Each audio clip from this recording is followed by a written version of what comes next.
I was sent to this world to build my goblin corporation. Our first task was to face the Black Hill goblins. My warriors were far weaker than ordinary goblins, but with the discipline I'd built from years of overtime and hard-won success in the real world, I devised a plan to take them down, including their master, a hobgoblin, without losing a single soldier. It all began on an evening train. I was in a black suit, briefcase in hand. Nothing unusual happening in my life. Standing the whole ride had already worn me down by the time we reached Uedo Station, where a student shoved past me without so much as a word. I was fuming until I spotted an empty seat. I couldn't believe my luck. I rushed over, sat down, and let out a sigh of relief, grateful for a moment to breathe. My name is Oh Hyun-min. I was 33, a graduate at the top of my class at S University, and I passed the CPA exam while I was still in school. I'd been a top recruit at a major corporation and became the youngest manager in the company's history. That success came at a cost. The higher-ups kept dumping unsolvable projects on me. The one person who always got the job done. 3 straight months of overtime had worn me thin. So when my eyes grew heavy on that train, I let them close for a moment. I jolted awake, worried I'd missed my stop. But the ceiling above me wasn't the trains. I was sitting on a throne, surrounded by goblins. They were celebrating, some of them crying. I couldn't process what I was seeing. I rubbed my eyes twice to check whether this was real, but the creatures were still there, dancing and cheering.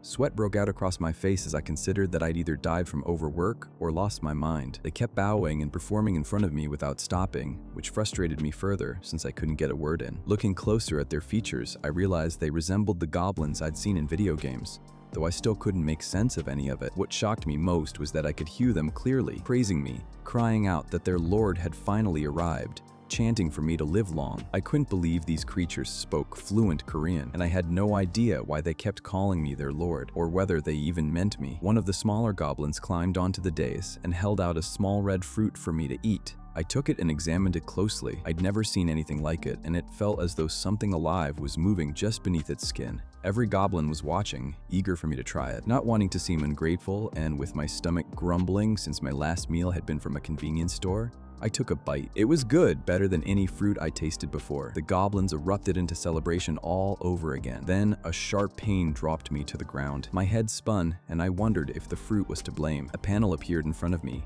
showing my name, my position as lord, my territory, the population of goblins serving under me, and a countdown to something called a territorial war. 4 days, 3 hours, and 5 minutes. I stared at it in shock, having never heard the term before. A voice then explained that a territorial war was a conflict in which every available resource was mobilized to defend one's territory and subjects. I could hardly believe it. Looking back at the panel, I noticed a tool listed there called Winky, and I guessed it was the one answering my questions. It offered to walk me through the origin and history of territorial wars, but I had no patience for a history lesson. Instead, I asked where exactly I was, since the last thing I remembered was riding the subway. Winky told me this was the Demon Realm, though it couldn't give me my exact location because my territory level was too low. Hearing the words Demon Realm was enough to frighten me. I couldn't believe I'd been summoned to a place like this. After a long pause, I asked if that was the extent of the explanation and pushed for more detail, but Winky said it couldn't provide anything further at my current level. That irritated me even more. I asked how I was supposed to get back to my own world. Winky couldn't answer that either. I sat back on the throne, frustrated, staring up at the sky, feeling close to tears. I checked my face again to make sure I wasn't dreaming, but I wasn't. Once I accepted that this was real, I understood I now had a war to fight, which Winky confirmed. I asked whether my subjects were these goblins in front of me, and looking closer, I saw they were nothing like ordinary goblins. They were malnourished, weak enough that I was certain I could have beaten them myself without any war at all. I asked the system how I was supposed to win with soldiers like these and what would happen if I lost. Winky told me plainly that I would die, that losing a territorial war meant my life would pass to the winner and that my odds of survival stood at only 1%. I sighed, realizing my life was a mess no matter which world I was in. I thought back to my old routine, the endless overtime, the sleepless nights, the work no one else wanted that always ended up on my desk. Even here, my life was on the line, which felt uncomfortably familiar. I asked the system one last question. If I kept winning and my level kept rising, would I eventually be able to return home? Winky told me it was possible, but started listing the survival odds for a newly appointed lord in their first war. I told it that was enough. I got up and walked forward, wondering if I was going to die in this strange, unfamiliar world. I knew nothing about this territorial war, but I still had 4 full days ahead of me. I am Oh Hyun-min,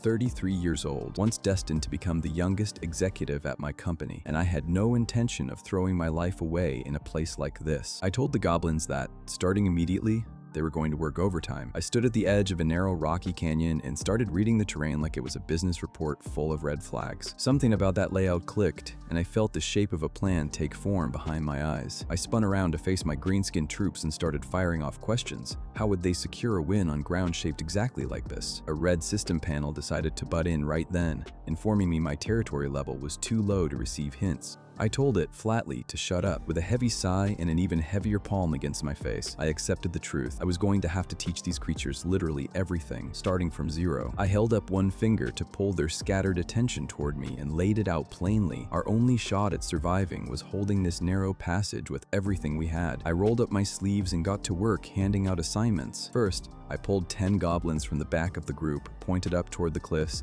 and told them to start felling trees roughly my height. They just stood there, staring at me like I'd spoken a foreign language. My patience, already thin, snapped completely, and I barked at them to move. That did it. Startled by the sudden edge in my voice, they scrambled toward the tree line in a full panic. I let out a breath, realizing these creatures apparently only understood one register. Military-grade shouting, same as a bunch of raw recruits on their first day. Next batch, 15 goblins. I pointed up the rock face and gave a simple order: collect every loose stone they could find and stack it along the cliff's edge. This time they obeyed without hesitation, scrambling up the steep rock like it was nothing. That left one group remaining tasked with digging pit traps near the mouth of the cave. Nobody had shovels, so they were stuck, clawing straight into the packed dirt with their bare hands. Not wanting to just stand there barking orders, I dropped down and started digging right alongside them. By the time the twin moons climbed above that alien sky, we had a wall of boulders staged along the cliff edge, and a stack of freshly sharpened wooden stakes leaning against the cave walls. What used to be a plain rocky path had turned into a proper death trap. Leaning on a wooden pole, worn out myself,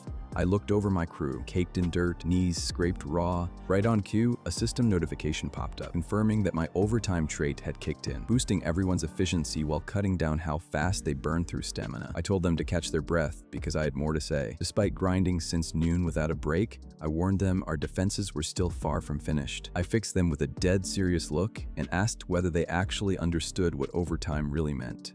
Then I explained it myself. It meant setting the stage while everyone else in the world was fast asleep. Every drop of sweat we spent tonight, I told them, would save a drop of blood tomorrow when the real war arrived. I raised my staff and demanded a war cry to seal it. I counted them down, and the whole horde erupted into a chant, screaming the word overtime over and over like it was some kind of sacred battle cry. Riding that wave of energy, I ordered them to grab their weapons and fall in. Bare feet scrambled across the stone floor as they rushed to obey, and the second they tried to actually form up, they tripped over each other and collapsed into a tangled heap. I stared down at my so-called army in pure disappointment, muttering that this was an absolute disaster. I took stock of their weapons, a sorry pile of rocks, rusted daggers, and a whole lot of empty hands. Dismayed that this was genuinely the entirety of my fighting force, I gripped my staff and reasoned that the enemy was probably just as poorly equipped, which meant strategy was our only real path to victory. I pictured the coming clash like a chess match. When both sides' raw numbers were roughly even, the outcome came down entirely to how you moved your pieces. I thought back to a boss I'd respected once, who always insisted the answers to any conflict could be found in the art of war. Taking a page from that, I knew there was one classic answer for poorly equipped infantry standing shoulder to shoulder: a tight, unbroken phalanx. Even a rough imitation of that tactic beat nothing, so I ordered my green-skinned troops to fall into a single straight line. Predictably, they just milled around in total confusion. Rows and columns meant nothing to them, so I grabbed one goblin myself and planted him as an anchor point, then grabbed a second and shoved him into place beside the first, dragging a third in right after. I built the entire front line by hand. Once they were packed together, I told them to keep just enough space to feel their neighbor's elbow. Then I demonstrated the proper two-handed grip for their crude spears and laid out the rules of engagement as simply as I could. When I said advance, they stepped forward. When I said thrust, they stabbed. To test it, I barked the order to move. The whole formation collapsed instantly when one goblin tripped and face-planted into the dirt, lying there whimpering. I walked over, tapped my foot next to him, and told him to get up. Then I made the entire squad reset and run the drill again. Pulling from my own soul-crushing years in the corporate grind, I knew there was only one real cure for a lack of raw talent: Brutal, relentless repetition. They stumbled and hit the dirt again. I just ordered them to advance again. Hours crawled by, my commands bouncing endlessly off the cavern walls. Eventually, I noticed something shift in them. They were completely spent, hands trembling around their spears, shoulders sagging under sheer exhaustion. I recognized that hollow, defeated stare instantly. It was the exact same look I'd seen on junior staff after their third report got rejected in a row. Sympathy or not, I refused to ease up, because I knew full well that if we stopped drilling now, we'd all be dead soon enough. I kept spamming the reset command like a machine, pushing them straight past their limits. Deep into the night, the drills kept going without a single pause. The goblins hunched over, leaning on their wooden weapons just to stay upright. Eventually, one of them finally buckled, legs giving out completely.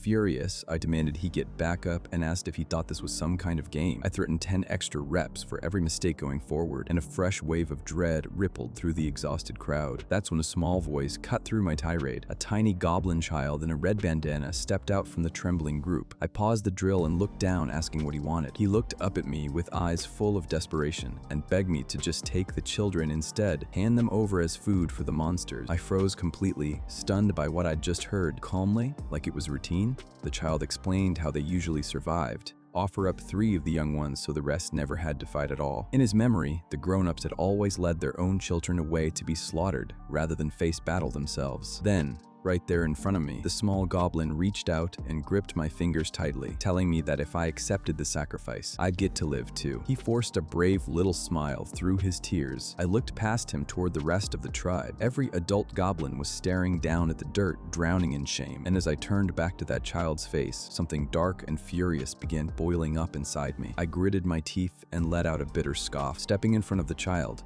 I turned my glare on the adults and demanded to know whether they were actually content surviving by feeding their own children to the enemy. They flinched, sweating, frozen in stunned silence. I hit them with the truth they didn't want to hear. If they kept giving pieces of themselves away, eventually there'd be nothing left to give. With total conviction, I roared that we were going to fight back with everything we had. I vowed we would never surrender another inch of ground and never sacrifice another child. Screaming it at the top of my lungs, I declared their cowardice was over, starting now.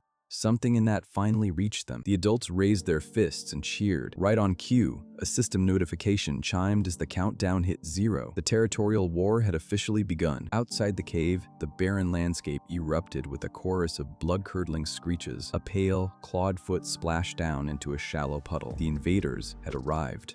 Leading the charge, the Black Hill Goblins. At the cave entrance, my troops and I held our ground in a flawless felling.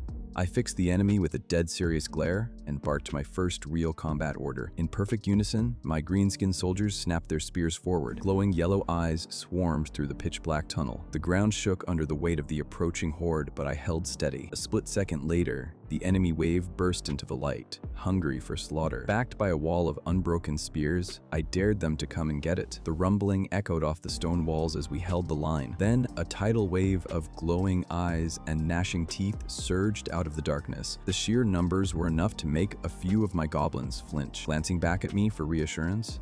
But I barked at them to focus. Hold the line until the enemy dropped straight into the pit. Blind to the trap waiting for them, the Black Hill vanguard sprinted forward. I held my breath at the edge, silently willing them a few steps closer. But just short of the drop, the enemy vanguard skidded to a confused halt, catching themselves right on the lip of the trench, dodging the fall entirely. The enemy horde stared blankly across the gap, because while the front line had managed to stop in time, the hundreds of Black Hill goblins charging blindly behind them hadn't. I watched with a cold smile as the crowd crush I'd been counting on took hold. The vanguard screamed in terror as their own comrades shoved them toward the edge under sheer weight of numbers. It took only seconds for the first one to go over. Dozens followed right after. Once half the horde had crossed that threshold, I knew their own momentum made retreat mathematically impossible. A screaming waterfall of green bodies poured down into the black chasm below. I stared down into the dark and silently promised they'd regret ever setting foot in my territory. Stepping up to the ledge alongside my spear-wielding goblins, I screamed the order to strike. A devastating barrage of boulders rained down from the cliffs, crushing the survivors trapped at the bottom. My troops eagerly grabbed every heavy stone within reach and hurled them into the abyss. One massive rock connected squarely with a trapped goblin skull. We didn't let up for a second, keeping the deadly hail coming without pause. Down in that kill zone, the enemy was pulverized under the weight weight of falling stone. The survivors could only watch in horror as their comrades were flattened beside them. Panic swallowed the horde whole as they realized there was nowhere left to run.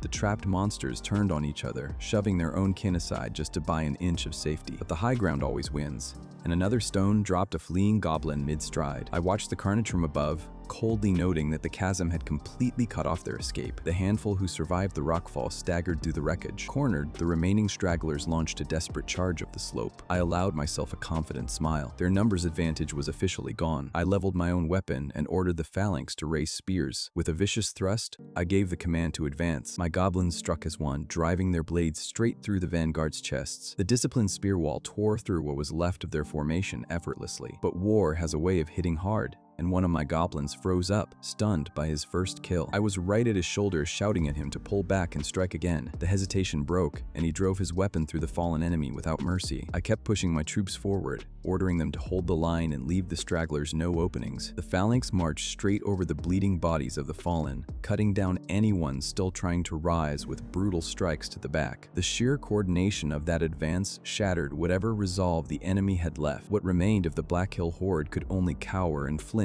away in terror. One of them stepped straight off the ledge, and the retreat turned into a screaming, disorganized heap plunging into the darkness below. From above, the canyon looked like a total rout. My unbreakable phalanx was driving the massive horde straight back into the choke point. I allowed myself a satisfied smirk. The execution had been flawless. Between the boulder barrage from above and the relentless spear wall below, we'd completely seized the momentum. I praised my exhausted troops, reminding them that the grueling night of labor was exactly what had turned this battle in our favor. But my moment of triumph didn't last. An earth-shaking thud cut it short. A hulking, heavily muscled figure stepped onto the battlefield, and its sheer presence was enough to send one of my own goblins collapsing backward into the dirt.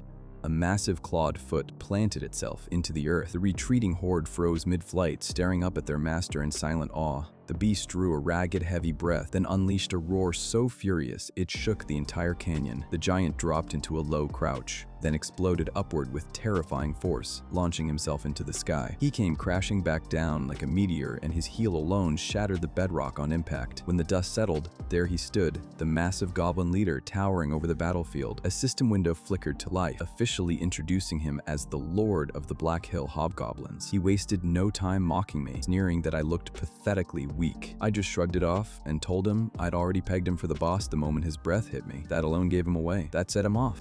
Furious at the disrespect, he raised his weapon, ordered the small fry to stay out of it, and challenged me directly to a one-on-one duel. I blinked, genuinely caught off guard, tilting my head up to size up this behemoth. I leveled my spear and asked him to confirm the terms, just to be absolutely sure I understood what I was agreeing to. He flashed a menacing grin and asked if the tiny human was finally scared. I waved a hand, unbothered, making it clear I really wasn't. He read that as an insult and answered with his bone club, swinging it down with lethal intent. It stopped mere inches from my face. I didn't flinch, and he took my stillness as paralysis, mocking me for freezing up. He actually sighed afterward, sounding genuinely let down that his opponent had turned out so unimpressive. He hoisted the club back for the finishing blow, promising the trembling coward a quick death. That's when a massive boulder dropped out of nowhere and slammed straight into his skull. He screamed, clutching his head, demanding to know who dared interrupt a sacred duel. Then he looked up just in time to watch a massive shadow swallow the canyon light whole. A relentless barrage of rocks rained down, burying him under a localized avalanche. One final chunk caved his skull in completely. I stood over the corpse and said, plainly, that winning was the only thing that ever mattered. There was no reason to fight fair when the outcome was already decided. I said as much with a smirk. Right on cue,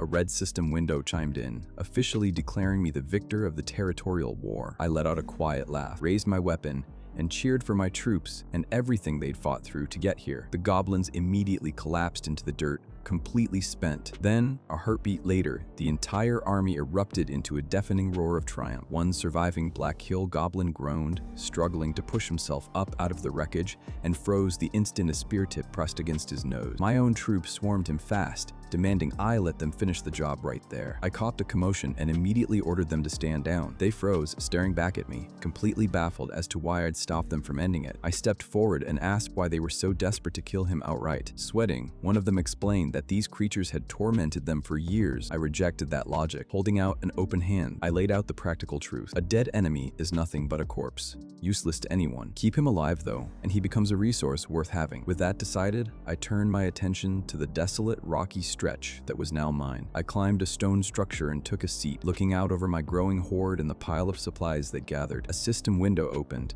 tallying up everything we'd won. The territory had leveled up, and with the defeated residents absorbed into our numbers, our population had swelled past 200. The physical loot wasn't much to celebrate. A modest stash of dried meat, some fruit, a bit of old leather, but I did pick up a new trait called dense infantry, which boosted morale and defense, along with wider access to information. Standing up, I learned something else. Our territory sat on the 12th floor of the underground demon realm. As I walked back down the steps, my mind automatically started running the math, old habits dying hard. The numbers weren't kind. We didn't have nearly enough food to sustain a population this size, and starvation was coming fast unless we started farming. Right on schedule, a notification informed me that ordinary agriculture was flat out impossible on this floor. I gave it a sarcastic thanks. Then, sorting through our gathered resources, something caught my eye. A round, bumpy orange fruit. I picked it up and held it out, demanding to know exactly where it had come from if farming wasn't even an option here. The bound Black Hill prisoners shrank under my stare. I offered to leave them off my torture list if they talked, and one of them cracked instantly, pointing frantically toward a nearby forest. Within seconds, the whole group of captives was shouting over each other, confessing that they'd been sneaking out at night to scavenge food just to survive. I barked at them to pipe down, and the noise died immediately. Turning away from the prisoners, I faced my own squad, pointed into the crowd, and called out 3 of them by name. They snapped to attention instantly, acknowledging me as their commander. I ordered the 3 of them to scout that forest before sunrise, and the order alone was enough to make one of the bound prisoners flinch outright. The captives started murmuring among themselves, clearly rattled just by the mention of the tree line. I caught the shift immediately and asked what exactly the problem was. One of them, sweating, finally forced out the grim truth. Something was guarding the fruit inside that forest, the prisoner warned. No one had ever actually laid eyes on it and lived to tell the tale. That alone should have told me everything I needed to know. Instead, I took a casual bite at the orange fruit in my hand, completely unbothered by the ghost story, and decided we were investigating regardless. Sweating bullets, the prisoner asked, nervously, whether that intel earned him a spot off the torture list. Before I could even answer, my own troops swarmed the captives, demanding a full execution to settle old scores for years of bullying. I snapped at them immediately, shutting the whole vindictive little mutiny down cold. Staring down my riled up army, I hit them with a simple question. Did they honestly think we'd won that last battle because we fought like legends, or because I'd pulled off some brilliant masterstroke? Then I gave it to them straight. We'd gotten lucky. Plain and simple, and there was zero guarantee we'd survive the next fight unless we started preparing like our lives actually depended on it. I tossed the fruit into the air, dismissing the torture idea as a waste of time we didn't have, caught it on the way down, and told them flatly that hard work was the only thing keeping us alive. Then I ordered the whole camp to get moving. That night, the forest sat under an eerie wash of moonlight. Down in the underbrush, my 3 chosen scouts crept forward, spears raised, absolutely terrified. The tension snapped the instant a large insect landed on one of their bare feet. The poor guy let out a shriek, loud enough to blow their cover completely. His companion whipped around and shushed him hard, reminding him of the one rule I'd drilled into them before they left: observe only, touch nothing. Chastened, they dropped back down and resumed their slow, agonizing crawl through the dark. The spooked one kept brushing frantically at his leg. Then, the lead scout froze, eyes wide, pointing straight up. Hanging in the branches above were massive hive-like sacs, suspended in midair by thick strands of glowing webbing. One of them clapped a hand over his companion's mouth to smother a scream when they realized the entire canopy was choked in web, turning the trees into a nightmare nesting ground. Sweat streamed down their faces as the fear set in fully. Then their attention dropped to the forest floor, where they found a scattering of small, dark holes punched into the dirt. One of them reached out and touched a mark, and his fingers came away slick with fresh blood. He stared at his own red hand in stunned silence. Waving frantically, he whispered for the squad to fall back. They dropped low and started creeping away. That's when a glowing blue streak whipped past one of their heads, weaving through the retreating group and sending them into a full panic before it slammed into a branch above and shattered it. A splinter of debris sliced across one scout's cheek. He reached up, felt the blood and completely lost his nerve, letting out a piercing scream. The rest of the squad froze at the sound and turned back, but the bleeding scouts screamed at them to run and not look back. Meanwhile, back at camp, I stood in front of my newly assembled horde, pointing off toward the horizon to confirm there was a desert somewhere out there. Blank stares all around. I tried again, simplifying it down to land made entirely of sand, and finally got an enthusiastic nod. I dragged a hand down my face. Extracting basic information out of these guys was like pulling teeth. Slowly, a rough map of the territory started coming together. Forest, hills, river, desert. I muttered that it was good enough to work with. That's when a frantic voice cut through the camp. Two of my scouts came sprinting out of the darkness, screaming for me, and collapsed at my feet, gasping too hard to speak. I noticed instantly we were short one man and demanded to know what happened. Between breaths, they described their companion getting dragged straight up into the trees. I glared down at them, furious that a simple observation mission had ended in a casualty. Then something caught my eye. A thin, sticky thread stuck to one of the survivors' shoulders. I pulled it free and asked exactly what they'd seen out there. A heavy silence settled over the camp as I processed the pieces. Webbing wrapped through the trees, puncture marks in the dirt, and now this thread. It all clicked into a single, ugly answer. We were dealing with a giant spider, and if there was a whole swarm of them, my phalanx would be at a serious disadvantage fighting in dense forest. I risked losing my entire army. I let out a heavy breath, feeling the full weight of command settle back onto my shoulders, and pulled my dark suit jacket back on. Taking the easy way out was never really an option for me. I turned to my squad and gave the order to pack up. Coat slung over my shoulder, I told them plainly, we were marching straight into those woods. Deep in that web-choked forest, the silence broke with a sickening crunch. Saliva-slick fangs tore straight through the arm of the missing scout, the wet sound of chewing echoing through the trees as the creature fed. The giant spider loomed over its web, glowing yellow eyes, watching patiently in the dark. But when we finally reached the tree line, the advance ground to a halt. My goblins waited nervously in the rocky clearing while I stood with my arms crossed, tapping a dress shoe against the stone, sizing up the situation. We'd made it to the forest's edge. I just hadn't accounted for the possibility that the spiders would stay hidden through the daylight, leaving us with zero visibility. Nearby, one of my soldiers was gnawing on a scrap of meat when another goblin lunged to snatch it away. I caught the exchange out of the corner of my eye, well aware that rationing this tight would only hold off a mutiny for so long. While the boss was busy tearing at the webs, I caught movement out of the corner of my eye. The goblin child in the red bandana was quietly slipping off toward the trees. I barked at him immediately, ordering him back into formation, then snapped at the adults to keep a tighter leash on their kids so nobody else wandered off. Right then, lightning tore across the clouded sky, and the crack of thunder that followed made the whole squad jump. Fat drops of rain started hammering the rocky ground almost instantly. I looked up in disbelief, caught completely off guard, and hurried everyone toward the shelter of a nearby cave. Apparently, even the demon realm had miserable weather, full thunderstorm included. Cold water ran down my face while I silently fumed.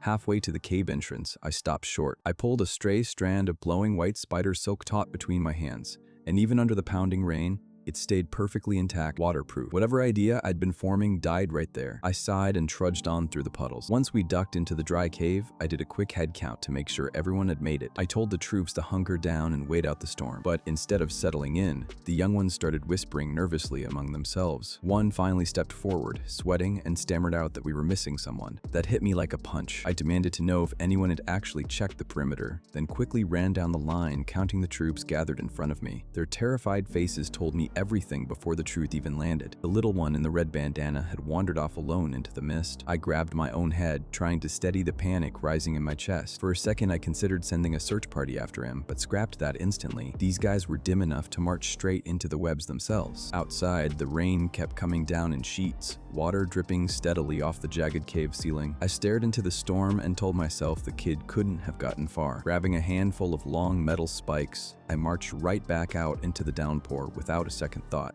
leaving my panicking troops behind with strict orders to stay put. My dress shoes splashed into cold mud the moment I stepped out. Alone in the pitch-black woods, I admitted it to myself plainly. I was terrified. I gripped my makeshift weapon tight, knowing full well a monster could jump me at any moment. But stepping into danger during a crisis is exactly what leadership demands. Then I froze, eyes locked on the ground. A fresh trail of small footprints led straight into the darkest stretch of forest. I followed the muddy tracks, trying to guess which direction the kid had gone. A crack of lightning lit up the canopy and made me flinch. Then, a blood-curdling screech ripped through the trees, and my eyes went wide. Further down the black path, a faint glow flickered, accompanied by frantic rustling. Sweating, I tightened my grip on the spike and braced for the worst. Bare feet slapped wildly through the mud, sparks flying behind them, and the missing goblin child burst out of the brush, screaming and sobbing in total panic. As he sprinted past, I realized with horror that his backside was literally on fire. The blazing little kid lunged straight at me, and I managed to snatch him out of the air, staggering backward, trying to hold him at arm's length while he shrieked about his burning butt. I tried to calm him down, but he just smacked me in the face. Out of patience, I slammed him flat onto the wet ground. The flames on his backside finally sizzled out in the mud, leaving him dazed but unhurt. I leaned over and tore into him for wandering off alone into deadly woods. He burst into tears, stammering out an excuse. His little brother had just wanted some fruit. Apparently, the younger one had been crying from hunger every single day. I started to launch into another lecture, but stopped myself mid-sentence. Tiny embers were drifting silently through the black trees, and that's when it hit me. Since arriving in the demon realm, I hadn't seen a single spark of fire, not once. Without another word, I stripped off my suit jacket, bit into the thick fabric, and tore a long strip free with my teeth. A plan was already forming. Meanwhile, 3 armed goblins were creeping through that same terrifying forest, scared out of their minds but determined to find their commander. One of them broke into a cold sweat as a strange sound echoed through the trees. The others huddled close, blind in the dark, whispering encouragement to keep moving. Their bare feet splashed softly through the mud. Then, the whole group stopped dead as an impossible light cut through the darkness ahead. They shrieked as a wave of heat and blinding brightness washed over them. Squinting against the glare, trembling, they found themselves staring at a massive fire burning right in the middle of the black woods. The rescue party just stood frozen. One of them dropped to his knees in the dirt, completely overwhelmed. The others followed immediately, struck speechless. To creatures who'd never seen anything like it, a single brilliant flame burning alone in the darkness looked like nothing short of a miracle. And standing there with that blazing torch raised high, I must have looked like a god descending into their world. I just stood there, holding up the burning, silk-wrapped jacket, completely unaware of the effect I was having, and I stared back at them, genuinely confused why they were suddenly kneeling in the dirt. I sighed, muttering that I told them explicitly to wait back at the cave, but I quickly realized I could turn this to my advantage. Reaching into my pocket, I pulled out a few more strands of that waterproof spider silk and tossed them into the fire. The webbing sizzled and burst into a brilliant flare, and my grown soldiers lost their minds over the display. I looked down at the goblin child beside me, realizing this tiny runaway was the entire reason I'd stumbled onto the fire trick in the first place. Since he'd effectively delivered us flame, I decided he deserved a proper title. Looking into his wide, innocent eyes, I officially named him Kim Prometheus, Kimro for short, and gave him a gentle pat on the head to mark the occasion. The moment the name left my mouth, a system notification chimed, announcing that a special naming effect had triggered. A column of golden light crashed down from the sky, bathing the little goblin in a glow. Kimro's eyes went wide as the aura surged around him, and to my complete shock, he lifted clean off the ground, floating in midair. I could only stare, stunned, at the levitating toddler. After a few seconds suspended in nothing, he drifted gently back down and touched the dirt again. He planted his feet firmly and proudly announced his brand new title. I stood there, honestly still, trying to figure out what the buff had actually changed. The adults erupted into cheers, chanting Kimro's name like he just won some kind of championship. A faint blue light flickered behind my eyes. I raised my torch to quiet the celebration, then ordered the entire phalanx to gather around. Every single one of them was getting a name. A confident smirk spread across my face in the firelight.